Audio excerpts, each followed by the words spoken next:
Hi, this is Roger, thanks for dropping by. Fed up with filling in forms and taking them to appropriate people for signatures, so I'm going to do some proper orchid work today. This is two of the new orchids that I got at the Wisley Show, RHS show, and they're both in pots, they're both in moss, they're both coming out and they're both going to be mounted. So everything's the same for both of them, apart from the fact that they probably have totally different root systems. And you'll be pleased to hear that I've chosen from the suggested viewers' replacements for kitchen time. Kitchen time is now going to be called tray time. There's a very good reason for that. It's what it says on the tin. The work that I do in here, I don't want the mess on the floor. So it'll always be done in this tray. So it's tray time. Where the tray is doesn't matter. But I haven't got room to do the kitchen like I used to. The space just isn't there. So we'll be working in here, which makes sense at the moment. And yeah, kitchen time is replaced by tray time.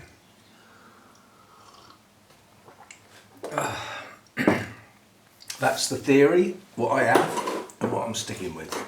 Right, let's sort out what these are like.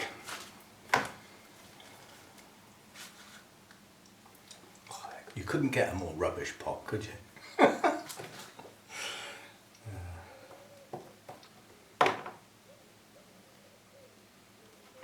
Not much of a root system here, have we?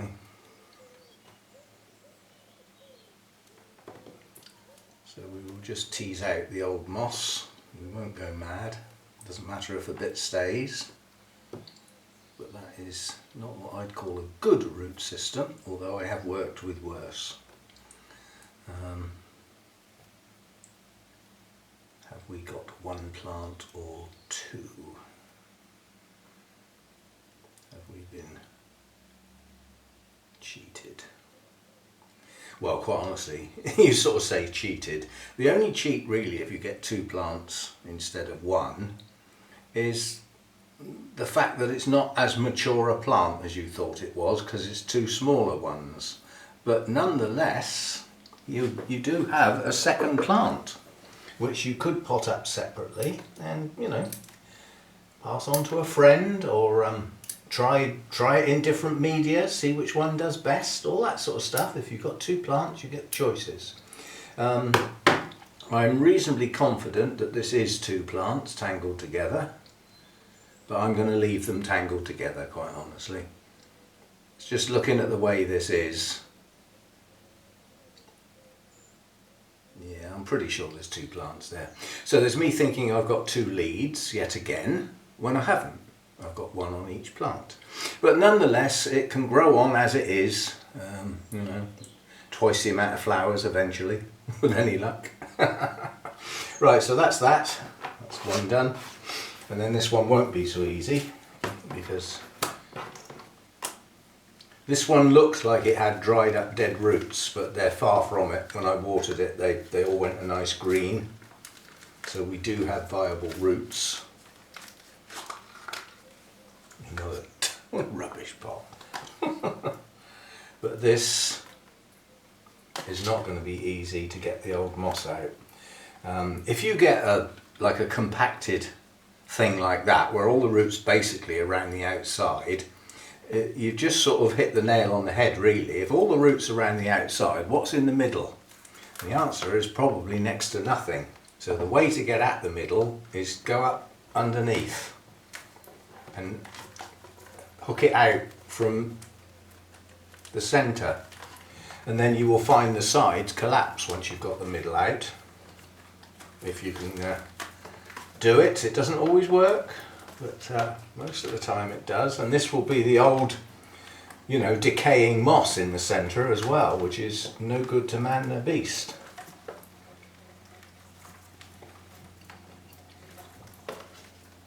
But I think I'm going to have to go and run this under the tap to get the worst of this out. So there are some live roots in amongst here, and I want the old moss off. I don't want it left there, and I'm not going to be able to get it all out from under here like this.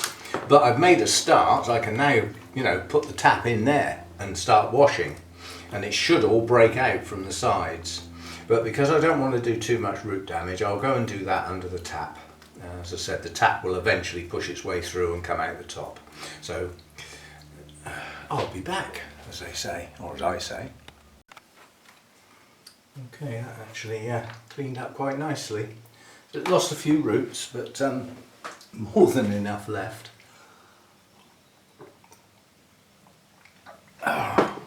Right, bigger plant gets the bigger mount, and this has come out of moss. When you're mounting certainly a dendrobium, you need to know where it is most likely to start growing from, without the weed preferably. So we've got a growing point here, that's definitely one. There's definitely one over this side as well. And is there one round the back?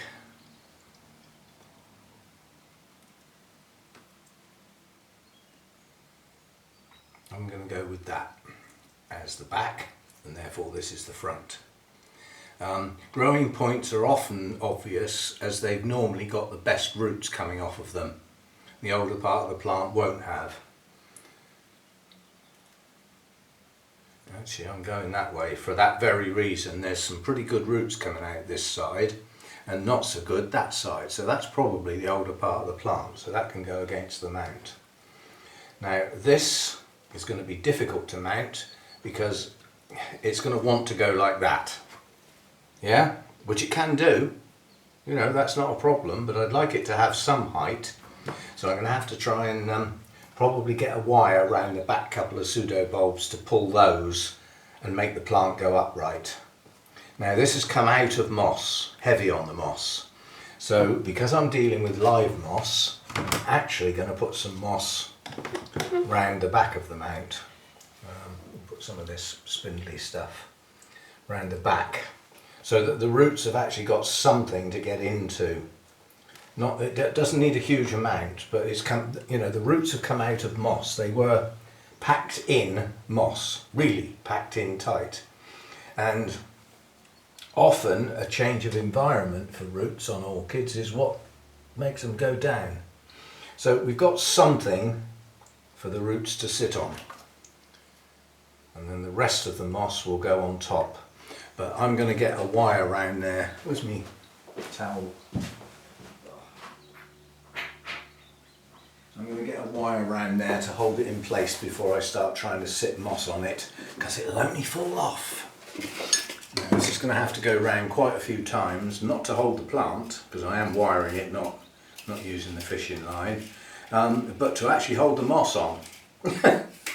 So we will get a good length of wire out. You can always add a second one on if you run short, but when I'm working with really thin wire like this, I'd rather just have a long piece, and if I get a long piece left over, then so be it.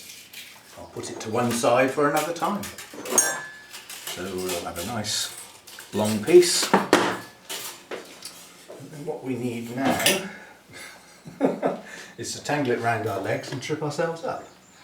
Is to get a piece of wire for the first loop through the plant in a suitable place where it's not going to bite in too much. About there, I think. Enough to twist out one side, so that's that side where my left hand is, and bend that round. Then this side we pull.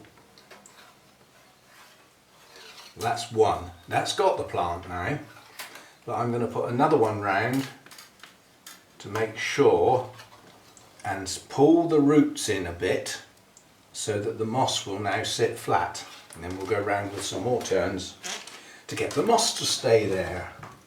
Now this is the front of the plant. I want this to be the carpet moss, as I call it, and I'm not going to put the moss round tight to the base of the plant in case it induces some rot, because the moss, you know, in the winter time when the temperatures are low, the moss can actually stay damp for quite a while, And this is in effect a Cattleya type. Comes into the Cattleya Alliance. Brassavola, although it's a flashy new name, but I'll do pop-ups. Trying to remember flashy new names at the moment. So I'm keeping the moss quite thin, so it's a thin layer over the roots. Now we use the rest of the wire to hold the moss in place. The beauty of using wire is that the first 2 turns are firm. They're fixed basically just by bending them round. Another one there and another one there. So that's got all the moss low down, and I haven't got enough to go round again, so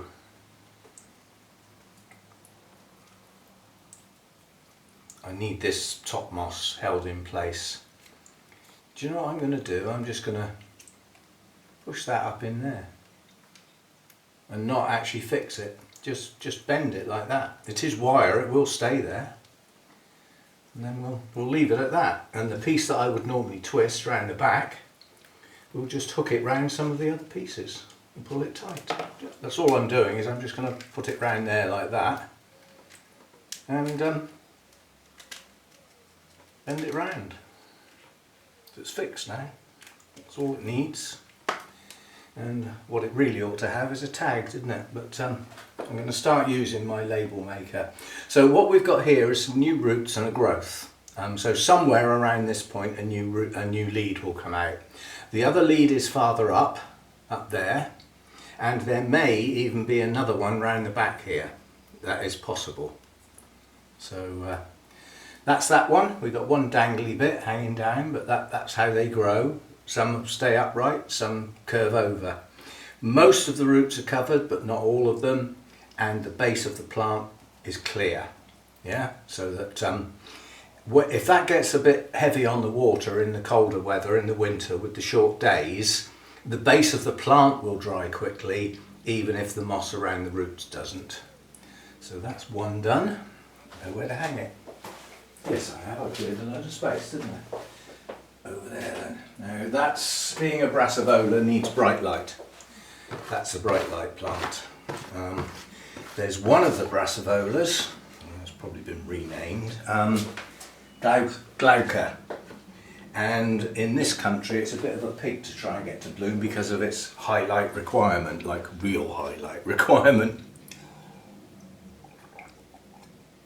It's the sort of plant that if it was acclimatised well, would probably take full sun. Right, now we've got a much poorer root system, and what we've got here is a plant that's not going to be too happy in the winter because it'll be a bit chilly for it.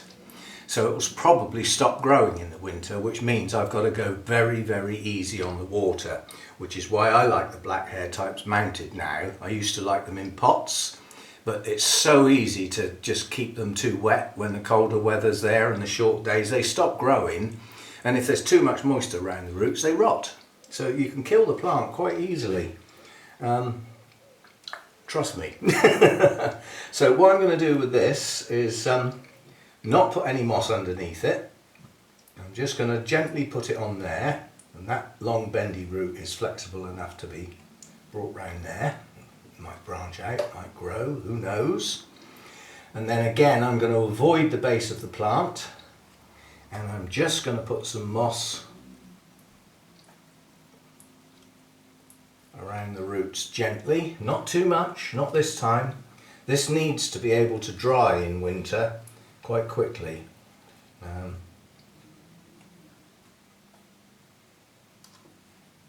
It's a grub of some sort. We don't want that scoffing on our roots, do we? Probably wouldn't. So that's probably enough. It's just enough to hold some moisture so that in the growing season it will get going.